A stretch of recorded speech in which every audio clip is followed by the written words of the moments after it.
Cristina Seguí, que viene de Vox, es una señora con pocas luces y muchas taras mentales. Ha visitado, como si fuera una persona normal, muchos platós de televisión.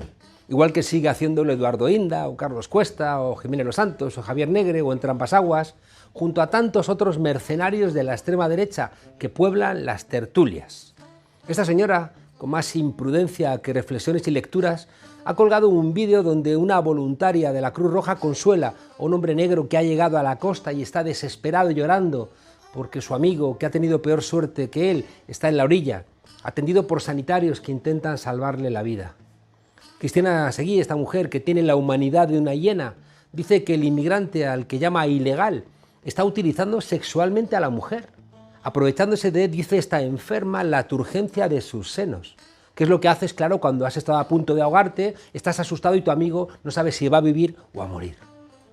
Como la maldad y la enfermedad nunca vienen solas, Hermann Tertsch, el eurodiputado de Vox, famoso por su codo inasequible al desaliento, y también por las noches en el Tony 2, un bar de Madrid, donde le partieron la cara por se escribió no saber dónde terminaba la libertad de sus manos y dónde empezaba el respeto a los cuerpos ajenos, pues ha rematado la faena de la obsesionada Seguí llamando al inmigrante abusador y a la mujer de Cruz Roja idiota.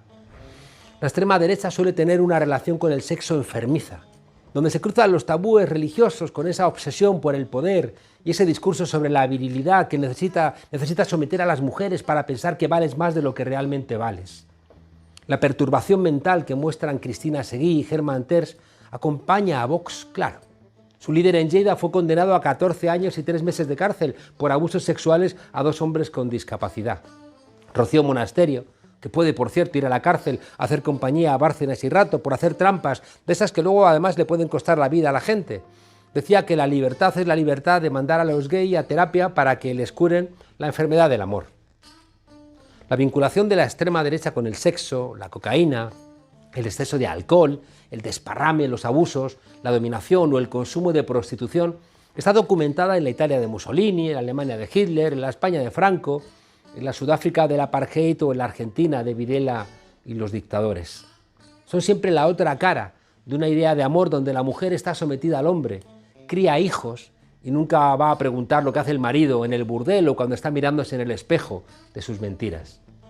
Cristina Seguí es una perturbada mental que siempre está obsesionada con una mirada sexual sucia que seguramente le lleva a confundir la sexualidad con disparar metralletas en un cuartel.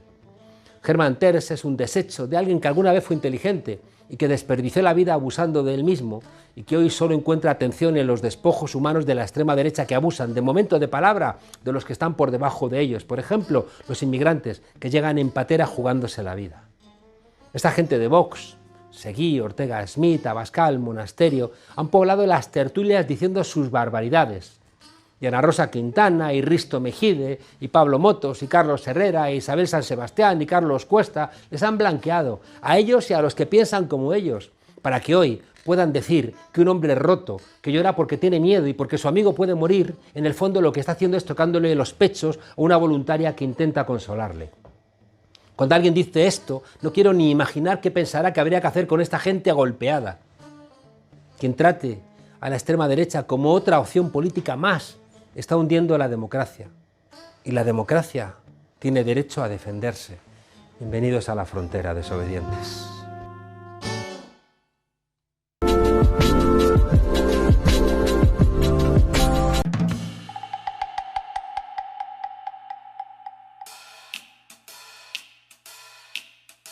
Si a día de hoy conocemos la violencia policial contra la ciudadanía que se está produciendo en Colombia, no es gracias a los medios de comunicación tradicionales, al revés, es gracias a la movilización ciudadana en las redes sociales que silencian siempre los medios de comunicación. Mientras los grandes medios callaban, jóvenes usuarios de Instagram o Facebook denunciaron estos abusos y gracias a ellos la noticia llegó a convertirse en mainstream. Estas nuevas formas online de hacer política son una herramienta poderosa, más que ninguna otra para cambiar el statu quo, aunque no siempre sean utilizadas para el bien común de las mayorías. Para hablar sobre este tema contamos con Salomé Sola Morales y con Víctor Hernández Santaolalla, Ambos son profesores de la Universidad de Sevilla y se dedican a investigar si las nuevas generaciones vienen con nuevos intereses y nuevas formas de participación política. Interés por los asuntos ciudadanos que atienden o que preocupan a los jóvenes, como puede ser la vivienda, la educación, la universidad, el mercado laboral, yo creo que sí que hay mucho interés en estas cuestiones. Ahora bien, creo que hay un malestar generalizado con respecto a lo que es la política tradicional y la política de partidos, ¿no? Por ejemplo, hay datos del estudio del INJUV de 2020 que justamente nos dice que el interés entre los jóvenes parece que aumenta, pero que el desencanto también está creciendo muchísimo. Recientemente ha habido movilizaciones principalmente juveniles que han presionado a los poderosos, como las marchas feministas o la lucha contra el cambio climático liderada por Greta Thunberg como una persona de referencia. Sin embargo, las encuestas muestran que en varios países como España la desafección con la política convencional por parte de los jóvenes va en aumento. Y muchos de ellos deciden no acudir a las urnas y plasman su descontento con el sistema únicamente en las redes sociales. Si estamos hablando de que Internet, redes sociales y demás, de alguna forma transforman el panorama comunicativo, también transforman el panorama social. Y si transforman el panorama social de una perspectiva amplia, tienen que transformar el panorama político. Internet, pero concretamente las redes sociales trajeron como esperanza que íbamos a llegar a una especie de democracia real, una democracia mucho más participativa, en tanto que la gente podía hablar de tú a tú, por ejemplo, con los políticos. El problema es que hemos visto que luego las redes sociales, pues, e Internet en general, pues esa utopía, ¿no?, que se nos había presentado al principio, pues no es tal. Claro, eso es un choque para estas generaciones, sobre todo, ya digo, en las generaciones más jóvenes. Hoy formar parte del debate público está al alcance casi de cualquiera y estamos continuamente expuestos a una lluvia de información que nos satura. Nunca ha sido tan fácil para una persona joven dar su visión sobre los problemas del mundo y nunca ha habido tantas oportunidades para que te escuchen, ya sea a través de Internet o de las manifestaciones, algo más tradicional en la calle. Las formas de hacer política que antes eran catalogadas como no convencionales, ahora son mayoritarias. ¿Sirven para transformar la opinión pública? Yo creo que con la irrupción de Internet y de las nuevas tecnologías, ahora mismo todas las formas de participación política están atravesadas y mediadas en alguna manera por las herramientas digitales, ¿no? Entonces, hablar de lo convencional, cuando hoy en día, por ejemplo, en España hay una tasa de penetración de smartphone del 66%, pues me parece que entonces, ¿qué pasa? Que si participamos por móviles es no convencional o es convencional, pues me parece que es más instrumental hablar de acciones offline, de acciones online y de acciones que son híbridas. Híbridas en el sentido que se dan tanto en la esfera pública tradicional, la calle, que se mezclan con nuevas acciones que son digitales. Crear contenidos, crear webs, utilizar hashtags. Pues me parece que al final la mayor parte de las acciones son híbridas, porque toda concentración o manifestación pues conlleva un registro en redes de lo que se está haciendo, como una cobertura mediática alternativa de lo que está ocurriendo en la asamblea, en la manifestación. Si a priori el panorama es tan favorable para que los jóvenes sientan que sus reivindicaciones se escuchan, ¿por qué muchos de ellos deciden no votar? ¿O se muestran indiferentes ante quién gobierne su comunidad o su país? ¿O toman opciones con su voto más dirigidas a molestar que a construir? Que la juventud de 30 y tantos años, 30 y tantos, 40 y tantos, esté descontento, diga, pues mira, yo ya he pasado por años por partidos políticos y demás y estoy descontento y mira, pues en estas elecciones no voy a votar, bueno, se entiende. Que los jóvenes de 18, 19, 20 años, la primera vez que vayan a votar, diga, pues no voy a votar porque es que no estoy de acuerdo con el sistema político. Creo que eso sí es un problema. Es un problema que tenemos como país y no solamente pasa en España, pasa en muchos países. Tenemos un problema porque creo que no estamos entendiendo realmente qué le pasa a esa juventud. Porque yo recuerdo llegar a los 18 años y votar la primera vez con muchísima ilusión. Si ese sentimiento no se produce, tenemos un problema. Las expectativas que creó el 15M en las nuevas generaciones no siempre se han cumplido, o por lo menos no se han cumplido en sus grandes líneas. Además, proliferan las campañas mediáticas que intentan vender a toda costa a la población que todos los partidos son iguales y que nada ha cambiado. Ante esto, algunos jóvenes pues, prefieren abandonar la lucha y también se dejan llevar por un sentimiento de relativismo y abandono. Además, bueno, hay un cambio en España. Del bipartidismo tradicional pasamos al multipartidismo. Ahora se cumplen 10 años del 15M, lo cual también fue un hecho muy relevante. Fueron momentos, digamos, ¿no? Primero el 15M, luego esa ruptura del bipartidismo, que eran momentos, como insisto, de esperanza para esas generaciones más jóvenes. Problema que, en parte también por generaciones quizás mayores, en parte también por los medios de comunicación de masas más tradicionales, se intenta vender que esos cambios no se han producido, que al fin y al cabo estamos viviendo la misma política que hemos vivido siempre. Claro, eso es un jarro de agua fría para estas generaciones, porque habían puesto las esperanzas en que algo iba a cambiar. Durante la campaña electoral de las elecciones madrileñas del 4M, un movimiento juvenil llamado Rompe tu Voto, liderado por youtubers como Rubén Gisbert o Roma Gallardo, consiguieron varios adeptos menores de 20 años, muchos de ellos ciudadanos que nunca antes habían tenido ocasión de ejercer su derecho al voto. Con la premisa de mostrar su descontento con el sistema político, al final se consiguió que muchos votos progresistas se quedaran en el limbo. Es que si bien Internet puede ser la llama que encienda nuevas transformaciones profundas, también es un caldo de cultivo para que charlatanes llenos de ego influencien a la gente más desinformada. Eso cuando no están pagados por la derecha, y eso es lo que motiva su mensaje. Estos dos youtubers, además, concretamente, que comentaba, pues eso, tienen más de 1 millón de seguidores, tratan muchísimos temas distintos, como que buscan mucho la controversia, ¿no? Son como muy políticamente incorrectos en algunos aspectos, ¿no? El hecho de que ellos sean importantes generadores de opinión y le den o catapulten este tipo de movimientos, ¿no? A lo mejor sin manifestar muy expresamente tampoco su ideología, ¿no? Porque a lo mejor pues simplemente estoy a favor, estoy en contra, pero no se sabe muy bien realmente de qué color ideológico son o un poco por dónde van, ¿no? Pues yo creo que pone de manifiesto justamente esa desafección que están viviendo los jóvenes, porque al final parece ser que es más relevante o les llega más que una persona que no es del mundo de la política originalmente y que utiliza este tipo de formatos, pues parece que el mensaje es mucho más impactante o llega más o puede generar una adhesión o una adscripción mucho más importante que un político convencional.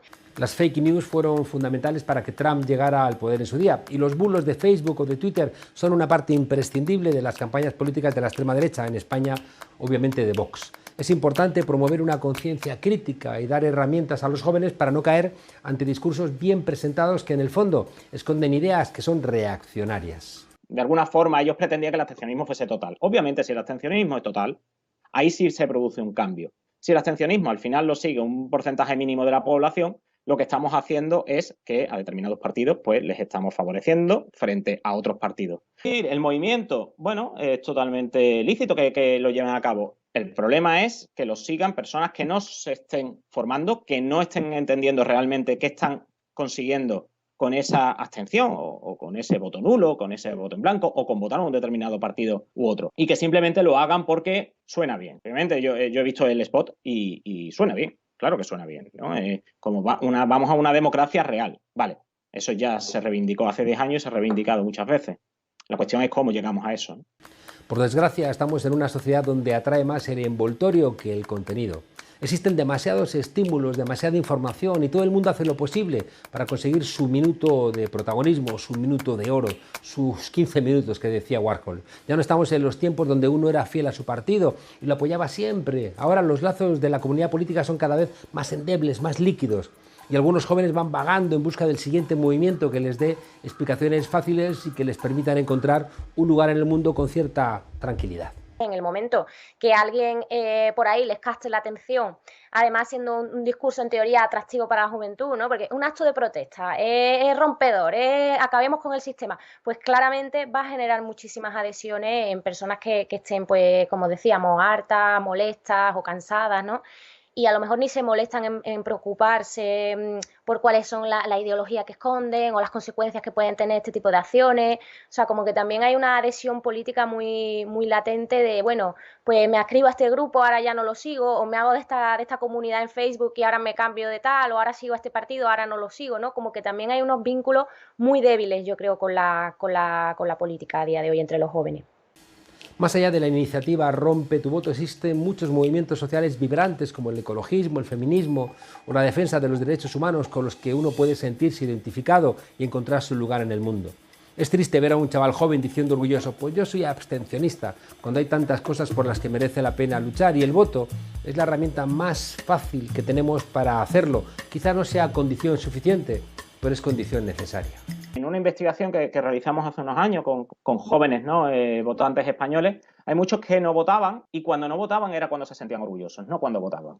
Porque decía que de alguna forma estaban contra el sistema, estaban contra aquella idea de lo que se espera de ellos. Si esa va a ser la tónica, tenemos un problema. No es generalizable. De hecho, creo que la juventud hoy en día se moviliza bastante. El problema es que cuando se hacen una serie de reivindicaciones y esas reivindicaciones no son escuchadas, a la primera aceptas, a la segunda también, pero a la tercera entiendo que el cansancio puede.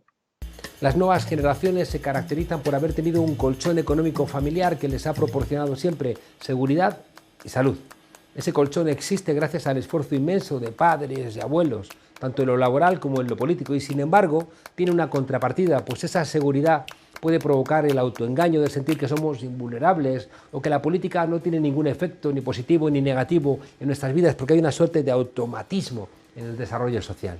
Ha escrito mucho desde esta perspectiva un poco crítica, ¿no? De que son unos cómodos, unos mimados, ¿no? Que nunca han tenido que luchar por nada, se les ha dado todo, ¿no? La generación con mayor poder adquisitivo, mayores posibilidades de estudiar, ¿no?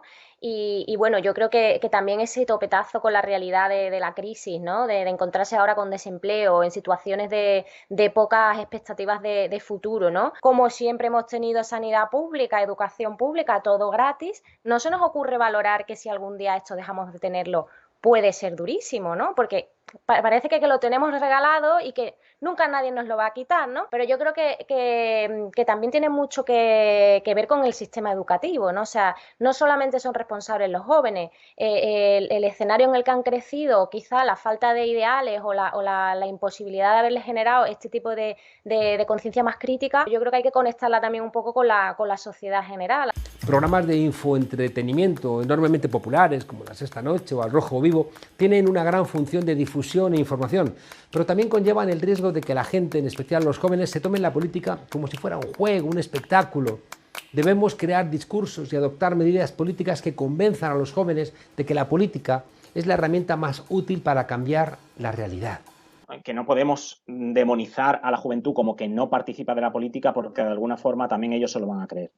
Y van a entender que, vale, bueno, pues no cuentan con nosotros, porque creen que somos unas personas que no nos interesamos por nada, por lo tanto, ¿para qué vamos a alzar la voz? ¿Para qué nos vamos a movilizar si por mucho que hagamos o por mucho que hayamos hecho? Porque es que en los últimos años se ha visto cómo los que más se movilizan son los jóvenes. Y las jóvenes, o sea, el tema del 8M es importantísimo para entender un poco la juventud hoy en día española. Pero insisto, si es que si de alguna forma se dice, no, es que esta juventud no está interesada y a ellos no se les escucha, pues llegará el momento en que se cansen.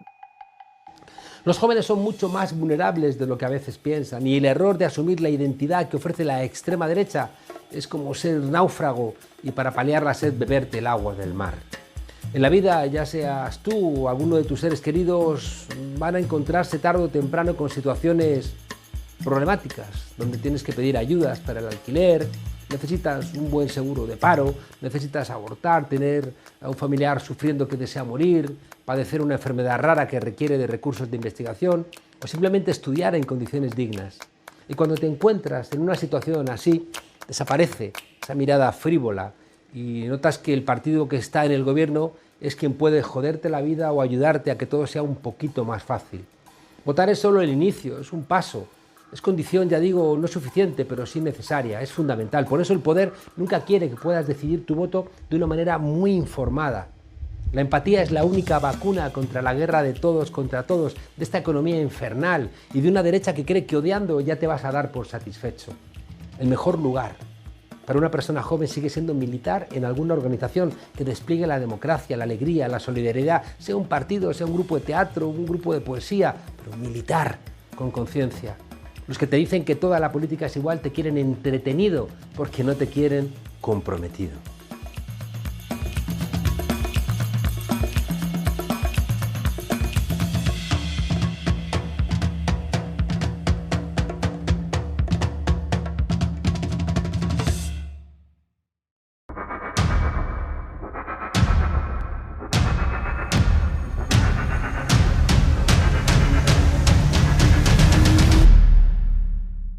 Muy buenas noches, Juan Carlos. Ana Botella, medalla de honor del Ayuntamiento de Madrid. Manuela Carmena, medalla de honor del Ayuntamiento de Madrid. ¿Pero en qué se ha convertido el honor? Hoy ya suena el honor a concepto viejuno, ¿no? Suena como a honra del siglo de oro.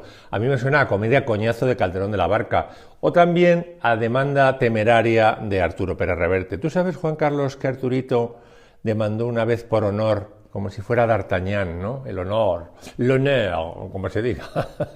Demandó al guionista que le había acusado de plagio. Arturito, ¿sabes? Decía que el solo hecho de que lo llevaran a los tribunales por plagio, que eso ya era un menoscabo a su honra, ¿no? Pues claro que es menoscabo, machote, claro que sí. Como que palmaste 80.000 euros por plagiar el guión del Gitano, ¿no? Que además la película era una mierda de película. Yo la vi y me obligaron a verla porque estaba por aquel entonces en Lo Más Plus y bueno, pues como la peli la producía Canal Plus y yo era modestamente estrella de la cadena, me dijeron que fuera a dar relumbrón al acto, ¿no? Qué bueno estaba yo entonces, Juan Carlos. Joven, graciosete, jugando a canallita. Era impresionante. Bueno, el caso es que me tuve que tragar Gitano. Y mira, no sé qué me dio más vergüenza ajena. Si la peli en sí o los gritos desesperados de Juan Cruz, a la sazón editor de Reverte, para que sus superventas de entonces se sentara a su lado y no al lado de otro, ¿no? Para que le diera relumbrón a él. ¡Arturo! ¡Arturo! ¡Arturo! Desde el otro lado, desde el patio de butacas, ¿no? Con la sala abarrotada, porque la proyección iba a empezar, ¿no? Todo el mundo mirando, ¿pero qué pasa? ¿Qué le pasa a ese tío, no? ¡Arturo! ¡Arturo! ¿Qué ocurre aquí? ¡Qué espectáculo! ¡Qué espectáculo! No me extraña que Octavio Paz le dedicara un libro con estas palabras. Le puso en la dedicatoria: para Juan Cruz, más cruz que Juan. ¡Chasca! Bueno, Reverte plagió Gitano y encima hundió la taquilla y abochornó a la crítica, es decir, un 3 en 1. ¿Se puede ser miembro, por cierto, de la Real Academia de la Lengua después de una condena en firme por robo de la propiedad intelectual, que eso es el plagio, robo de la propiedad intelectual? Pues por lo visto sí se puede. Sí se puede, sí se puede. Estos días sabes que a Reverte le han llovido hostias hasta en el cielo de la boca por aquel abyecto tuit donde le daba jabón a Toni Cantó. Le llamaba un parlamentario formidable. Y Toni Cantó, consciente de que no es más que un penoso actor reciclado a mercenario de la política, claro, cuando vio esos elogios en Twitter le contestó incómodo, ¿no? Por el violento, por el abyecto peloteo, le puso: gracias, Arturo, pero no estarás borracho, ¿verdad? Bueno, tras este excurso revertiano, vamos a lo que importa, que es el turrón sangrante de las medallas de honor a Botella y a Carmena. Con el apoyo, Juan Carlos, de Más Madrid. No sé, a Errejón, con el sorpaso al PSOE, se le ha debido de ir el núcleo radiador, porque es que si no, no me lo explico. Vamos por partes. Primero, Manuela Carmena. Medalla de honor a la abuela. Vamos a ver, si su medida estrella, que es el Madrid Central, se la ha tumbado el Tribunal Supremo, porque es que la abuela no hizo en su día los deberes, ¿no? La memoria económica del proyecto, dice el alto tribunal, es insuficiente y la tía es jueza. Vamos a ver, si sabes que un fallo de forma te puede tumbar una sentencia o un auto, ¿por qué no cuida la forma en el decreto este de Madrid Central, ¿no? En algo que nos jugamos tanto. Oye, pues se lo tumban y en vez de pedir disculpas luego a los madrileños, va y dice el otro día en la radio que ya no cree en la nulidad.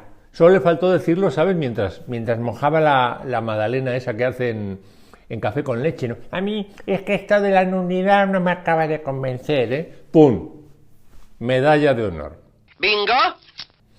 Ana Botella, en realidad lo que habría que preguntarse no es por qué le han dado la medalla de honor, sino por qué llegó en su día esta Pelagatos a ser alcaldesa de la capital de España, ¿no? No, ni siquiera eso cabe preguntarse. Cabe preguntarse por qué llegó a ser delegada de Medio Ambiente. Mira, en mi documentado panfleto Madrid Confidencial, te lo recomiendo, recordaba yo algunas sesudas reflexiones de la mujer de Aznar de aquella época de Medio Ambiente, ¿no? Por ejemplo, decía: hay contaminación porque el aire se mueve. ¡Pum! Medalla de honor. O esta otra: los mendigos son una dificultad para mantener Madrid limpio. O sea, que los equiparaba prácticamente a cacas de perro. Y ya te digo que en este libro, que te lo digo en serio, es bastante mejor de lo que creía cuando lo publiqué, está muy documentado, llegué a dar un diagnóstico clínico sobre la Botella, ¿no? Dije que padecía asomatognosia. La mujer de Aznar para mí era como una paciente de Oliver Sacks, ¿sabes? El que escribió el libro El hombre que confundió a su mujer con un sombrero. En la somatognosia se pueden dar conductas como, por ejemplo, la inmovilidad de una extremidad de un brazo, ¿no? Le pides al paciente que mueva el brazo que tiene chungo o la pierna, pero el tío, el paciente, o no hace nada, o de repente levanta el otro brazo o mueve la pierna, ¿no? Y me preguntaba yo, con honradez, ¿no?, si no padecería asomatonosia en la botella, para no tener que atribuir su conducta durante la tragedia del Madrid Arena exclusivamente a su completa falta de empatía con el dolor de sus semejantes, ¿no? Decía yo que su asomatognosia podría explicar en clave clínica que realizara el movimiento equivocado cuando el Madrid Arena.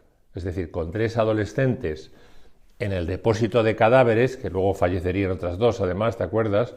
La mujer de Aznar, la medallista hoy de honor del ayuntamiento, se marchó a un spa en Portugal 2 veces además durante la misma semana, y claro, ahí cabe preguntarse, su cerebro podría haber ordenado a su cuerpo que se quedara en Madrid a gestionar la crisis, pero su cuerpo no se dio por enterado por la somatognosia y decidió entregarse a los placeres del Peñalón Resort, un hotelaco a tan solo 25 minutos de Lisboa, con campo de golf de 27 hoyos y camotes de luxe con sábanas de algodón egipcio.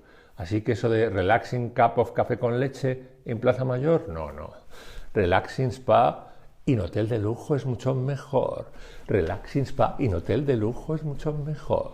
Relaxing spa y hotel de lujo es mucho mejor. Buenas noches, Juan Carlos.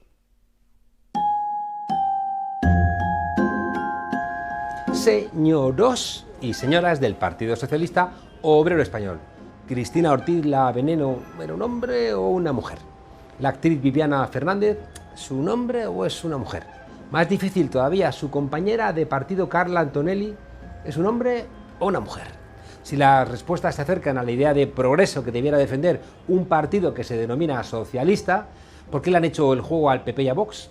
¿Por qué se desmarcaron de sus socios de gobierno impidiendo que saliera adelante la ley trans?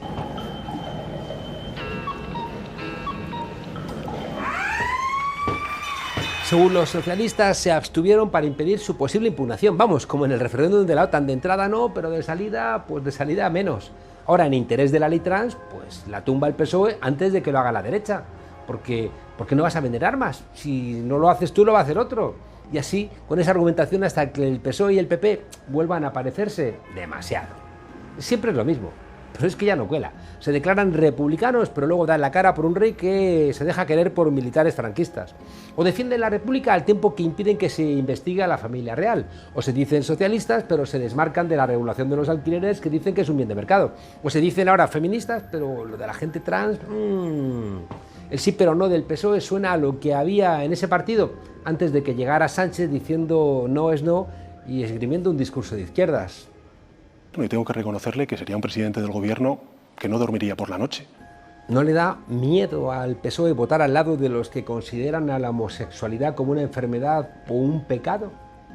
¿No le da repelús contribuir a blanquear la transfobia del PP y de Vox? Es lógico que algunos colectivos por los derechos de las personas trans no quieran ver al PSOE en el Día del Orgullo este año ni de cerquita. ¡A esta mierda! ¡A la mierda! Señoros y señoras del PSOE, las vidas trans importan. Impedir que salga adelante la ley trans es votar contra unas medidas que reclaman y recomiendan organismos e instituciones internacionales. Es abstenerse de defender los derechos humanos, impidiendo la ciudadanía de pleno derecho de un colectivo que ya ha sufrido demasiado. Mirar hacia otro lado también es ser cómplice de una injusticia histórica. Que el obispo de Alcalá y Carlos Herrera duerman tranquilos. El PSOE más socialdemócrata ha vuelto para cubrir el hueco que deja a Ciudadanos. El trifachito ha muerto. ¡Viva el transfachito! Hasta mañana, desobedientes.